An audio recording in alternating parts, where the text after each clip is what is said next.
നമസ്കാരം പ്രിയമുള്ളവരെ.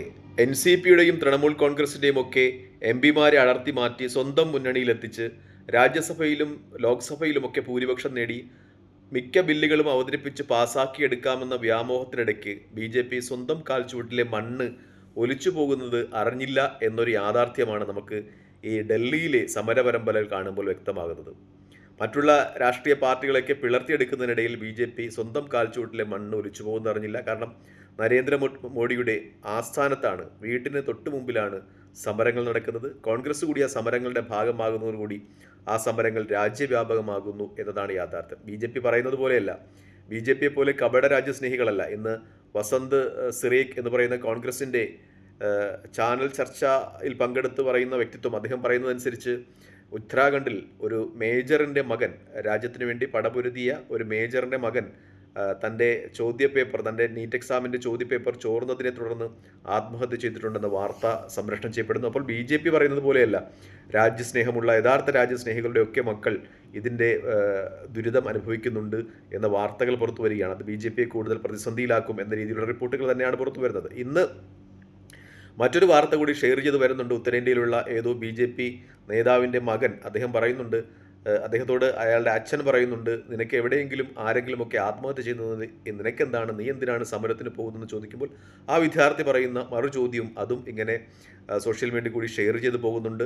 അവനും എന്നെപ്പോലെ ഒരു വിദ്യാർത്ഥിയായിരുന്നു, അവനും സ്വപ്നങ്ങളുണ്ടായിരുന്നു, ആ സ്വപ്നങ്ങൾക്ക് ഭംഗം വന്നപ്പോഴാണ് അവൻ ആത്മഹത്യ ചെയ്തത്. അതുകൊണ്ട് ഒരു വിദ്യാർത്ഥി എന്ന രീതിയിൽ അവനോട് എനിക്ക് കടപ്പാടുണ്ട് എന്ന രീതിയിലൊക്കെ വിദ്യാർത്ഥികളുടെ ഇടയിൽ നിന്ന് പ്രതികരണങ്ങൾ ഉണ്ടാകുന്നു എന്നതാണ് യാഥാർത്ഥ്യം. അതായത് ബി.ജെ.പിയുടെ തട്ടകങ്ങളിൽ, ബി.ജെ.പി കുടുംബങ്ങളിൽ നിന്ന് ഈ സമരരംഗത്തേക്ക് ആളുകൾ വരുന്നു എന്ന് തന്നെയാണ്, ഈ സമരത്തിൻ്റെ രൂപവും ഭാവവും മാറുന്നു എന്നതിൻ്റെ ഏറ്റവും വലിയ യാഥാർത്ഥ്യം. എന്തായാലും ബി.ജെ.പിക്ക് ഈ സമര അഗ്നിയെ തടഞ്ഞു നിർത്തുവാൻ കഴിയുന്നില്ല എന്ന് തന്നെയാണ് ഏറ്റവും പരമപ്രധാനമായ യാഥാർത്ഥ്യം. പ്രത്യേകിച്ചും ഇന്നലെ സമരക്കാരെ നേരിടുന്ന പോലീസുകാർക്ക് നെയിം പ്ലേറ്റുകൾ ഉണ്ടായിരുന്നില്ല, അവരുടെ ഷൂ ഒക്കെ പോലീസ് ധരിക്കുന്നത് പോലെ ആയിരുന്നില്ല. എന്ന് വെച്ചാൽ ആ പോലീസുകാർക്കിടയിൽ ഗുണ്ടകളെ നുഴഞ്ഞു കയറ്റിയിരുന്നു, അവരായിരുന്നു ഇന്നലെ സമരക്കാരെ നേരിട്ടത് എന്നൊക്കെ യാഥാർത്ഥ്യമാണ്. മറ്റൊന്നുകൂടി ഇന്നലെ ചില വീഡിയോയിലൂടെ മാധ്യമങ്ങൾ കാണിക്കുന്നുണ്ടായിരുന്നു. ഇന്നലെ ഒരു സമരക്കാരനെ പോലീസ് അറസ്റ്റ് ചെയ്തു. ആ അറസ്റ്റ് ചെയ്ത സമരക്കാരൻ പോലീസ് വാഹനത്തിൽ നിന്ന് നൂഴ്ന്നിറങ്ങി രക്ഷപ്പെടുവാൻ ശ്രമിക്കുമ്പോൾ പുറത്തുള്ളൊരു മാധ്യമപ്രവർത്തകൻ പിടിച്ച് പോലീസിന് കൊടുക്കുന്നു. കാരണം നമുക്കറിയാം, അപ്പോൾ മാധ്യമങ്ങളൊക്കെ എത്രത്തോളം ഈ ഗോദി മീഡിയയുമായി ബന്ധപ്പെട്ട് നിൽക്കുന്നു എന്നറിയാം. കാരണം ദേശീയ മാധ്യമങ്ങളിൽ അധികവും സ്പോൺസർ ചെയ്യപ്പെടുന്നത് അദാനി അംബാനി പോലുള്ള മുതലാളിമാരാണ്.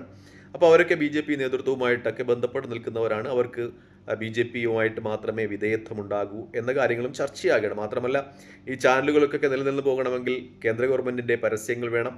അപ്പോൾ നരേന്ദ്രമോദിയെയും അതുപോലെ കേന്ദ്ര ഗവൺമെൻറ്റിനെയും ഒന്നും എതിർത്താൽ ആ പരസ്യങ്ങൾ കിട്ടില്ല. അതുകൊണ്ട് Godi media, north Indian media പൂർണ്ണമായി തന്നെ ബി.ജെ.പിയും നരേന്ദ്രമോദിയും ഒക്കെ പ്രകീർത്തിക്കുമ്പോൾ സൗത്ത് ഇന്ത്യയിലെ മാധ്യമങ്ങൾ, പ്രത്യേകിച്ചും കേരളത്തിലെ മാധ്യമങ്ങൾ ഈ പ്രൊട്ടസ്റ്റിനെ അനുകൂലിക്കുന്ന രീതിയിലുള്ള വാർത്തകളാണ് കൊടുക്കുന്നത് എന്നതാണ് യാഥാർത്ഥ്യം. ഇനി മറ്റൊന്നുകൂടി ഇന്ന് രാഹുൽ ഗാന്ധി പറയുന്നുണ്ട്, തന്നെ അറസ്റ്റ് ചെയ്ത് കൊണ്ടുപോയ പോലീസുകാരിൽ 2 പേർ തൻ്റെ ചെവിയിൽ പറഞ്ഞു, ഈ സർക്കാരിനെ ഉടനെ താഴെ ഇറക്കണം. അതായത് രാജസ്ഥാനിൽ നിന്നുള്ള ആളുകളാണ് പറഞ്ഞത് എന്ന് അദ്ദേഹം പറയുന്നുണ്ട്. അതായത് ബി.ജെ.പി സർക്കാരിനെതിരെ ഒരു വലിയ ജനവിരുദ്ധ വികാരം, ബി.ജെ.പി സർക്കാരിനെതിരെ ഒരു വലിയ വികാരം ഉണ്ട് ദേശീയ തലത്തിൽ എന്നതാണ്. അത് സ്വാഭാവികമായി ഉണ്ടായിരിക്കുന്നത് ബി.ജെ.പിയുടെ ബെൽറ്റുകളിലാണ്. രാജസ്ഥാനിലും ഗുജറാത്തിലും യു.പിയിലും ഝാർഖണ്ഡിലും ഛത്തീസ്ഗഡിലും ഒക്കെയുള്ള ആളുകളാണ് ഈ സമരരംഗത്തേക്ക് ഇറങ്ങിയിരിക്കുന്നത്, വിദ്യാർത്ഥികളാണെന്നൊരു പ്രത്യേകത തന്നെ മാധ്യമങ്ങൾ ചർച്ച ചെയ്യുന്നുണ്ട്. അതായത് ഈ പ്രൊട്ടസ്റ്റ് ഇങ്ങനെ പോയാൽ അത് ബി.ജെ.പിയെ സംബന്ധിച്ച് തിരിച്ചടി ഉണ്ടാകും എന്നൊരു യാഥാർത്ഥ്യം ഉൾക്കൊള്ളുന്നുണ്ട് ബി.ജെ.പി തന്നെ. അതുകൊണ്ടാണ് ബി.ജെ.പിയുടെ മന്ത്രിമാരൊക്കെ ഇപ്പോൾ ചർച്ചയ്ക്കായിട്ട് വരുന്നത്. നേരത്തെ ചർച്ച ചെയ്യാൻ പോയ വിദ്യാർത്ഥികളെയൊക്കെ മണിക്കൂറുകളോളം ഇരുത്തി ചർച്ചയ്ക്ക് തയ്യാറാകാതെ മന്ത്രിമാർ തിരിച്ചുവിട്ടിരുന്നു. പക്ഷേ ഇപ്പോൾ സമരത്തിൻ്റെ ഗതി മാറിയപ്പോൾ ചർച്ച, അതായത് ഈ സമരം നടക്കുന്ന സ്ഥലത്തേക്ക് വന്ന് ചർച്ച ചെയ്യാമെന്നാണ് മന്ത്രിമാർ പറയുന്നത്. പക്ഷേ വിദ്യാർത്ഥികൾ പറയുന്നത് ഇനി ഒരു ചർച്ചയ്ക്ക് സാധ്യതയില്ല, ധർമ്മേന്ദ്ര പ്രധാൻ, അതായത് വിദ്യാഭ്യാസ മന്ത്രി രാജിവെക്കണമെന്നാണ്.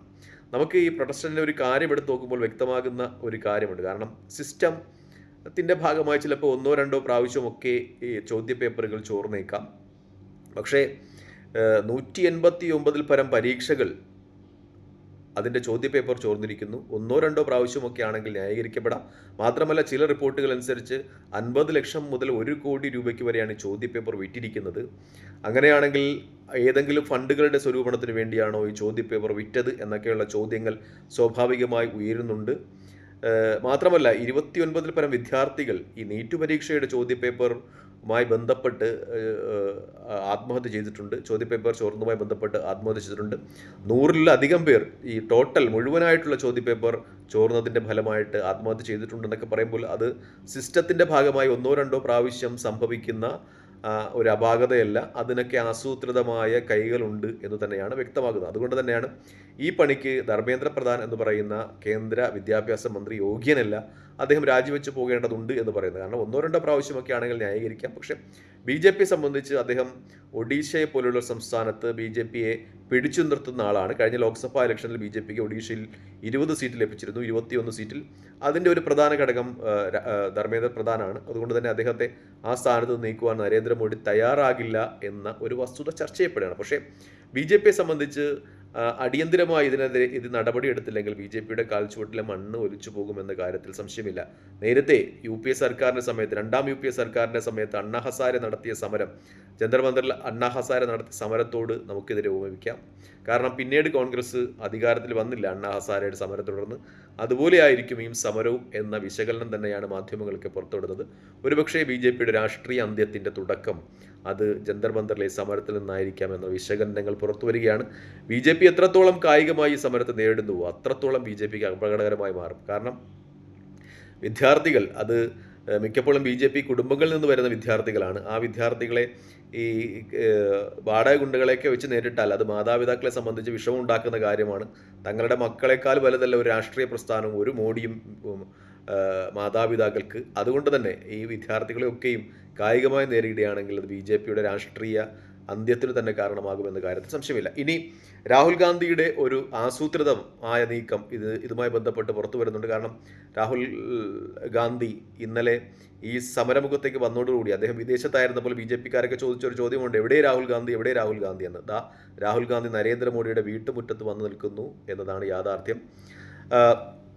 രാഹുൽ ഗാന്ധി വന്നത് തന്നെ വളരെ ആസൂത്രിതമായിട്ടായിരുന്നു. രാഹുൽ ഗാന്ധി ഈ സമരത്തിൽ പങ്കെടുക്കും എന്ന് മീഡിയയ്ക്കൊന്നും ഒരു മുന്നറിയിപ്പ് നൽകിയില്ല. അങ്ങനെയായിരുന്നെങ്കിൽ സ്വാഭാവികമായിട്ടും മീഡിയ ആ കാര്യം ഒറ്റിക്കൊടുത്തേനെ, രാഹുൽ ഗാന്ധി അങ്ങോട്ട് വരുന്നത് തടയപ്പെട്ടനെ. പക്ഷേ രാഹുൽ ഗാന്ധി വളരെ കണ്ണിങ്ങായിട്ട് തന്നെ കാര്യങ്ങൾ നീക്കി, ആരെയും അറിയിച്ചിരുന്നില്ല. കോൺഗ്രസിൻ്റെ ഒരു MPമാരെയോ മീഡിയയോ ഒന്നും രാഹുൽ ഗാന്ധി സമരത്തിൻ്റെ ഭാഗമായിട്ട് ആ സമരക്കാർ നിൽക്കുന്ന നരേന്ദ്രമോദി എന്ന് പറയുന്ന പ്രധാനമന്ത്രിയുടെ വസതിക്ക് മുന്നിലേക്ക് എത്തും എന്ന് അറിയിച്ചിരുന്നില്ല. അദ്ദേഹം ഇന്നലെ പതിവ് പോലെ എല്ലാ പരിപാടികളും പങ്കെടുത്തതിന് ശേഷം കോൺഗ്രസ് പ്രസിഡന്റ് മല്ലികാർജ്ജുന ഖാർഗെയുടെ ജന്മദിനമായിരുന്നു. ആ ജന്മദിന പരിപാടിയിൽ കേക്ക് മുറിച്ചതിന് ശേഷം അവിടെ ഉണ്ടായിരുന്ന കോൺഗ്രസ് MPമാരോടും VD സതീശൻ ഉൾപ്പെടുന്ന മുഖ്യമന്ത്രിമാരോടും TK ശിവകുമാർ കർണാടക മുഖ്യമന്ത്രിയോടുമൊക്കെ തൻ്റെ വാഹനത്തെ പിന്തുടരുവാൻ ആവശ്യപ്പെട്ടു. അങ്ങനെ വാഹനവ്യൂഹം അദ്ദേഹത്തിൻ്റെ വാഹനത്തെ പിന്തുടർന്നു.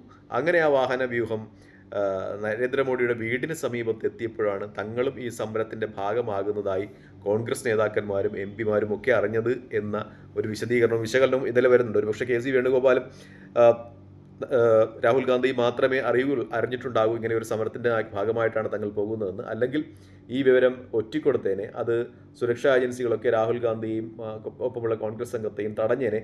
അങ്ങനെ തടയപ്പെട്ടിരുന്നുവെങ്കിൽ ഇന്നലെ ഈ സമരം ഇങ്ങനെ ഒരു ഗതിയിലേക്ക് പോകില്ലായിരുന്നു, സമരം ശ്രദ്ധിക്കപ്പെടാതെ പോകുമായിരുന്നു. ഇന്നലെ രാഹുൽ ഗാന്ധിയെ അറസ്റ്റ് ചെയ്തതിനെ തുടർന്നാണ്, രാഹുൽ ഗാന്ധിയെ മർദ്ദിക്കുന്നതുമായി ബന്ധപ്പെട്ട സംഭവങ്ങളെ തുടർന്നാണ് ഈ സമരത്തിൻ്റെ ഒരു പുതിയ മുഖം കൈവന്നത് എന്നതാണ് യാഥാർത്ഥ്യം. എന്തായാലും രാഹുൽ ഗാന്ധി വളരെ ആസൂത്രിതമായി തന്നെ മുന്നോട്ട് പോകുന്നു എന്ന് തന്നെയാണ് റിപ്പോർട്ടുകളൊക്കെയും സൂചിപ്പിക്കുന്നത്. തൽക്കാലം ഈ വീഡിയോ ഇവിടെ വാങ്ങിയാണ്. മറ്റൊരു വീഡിയോ കാണുന്നവരെ നന്ദി, നമസ്കാരം, ജയ് ഹിന്ദ്.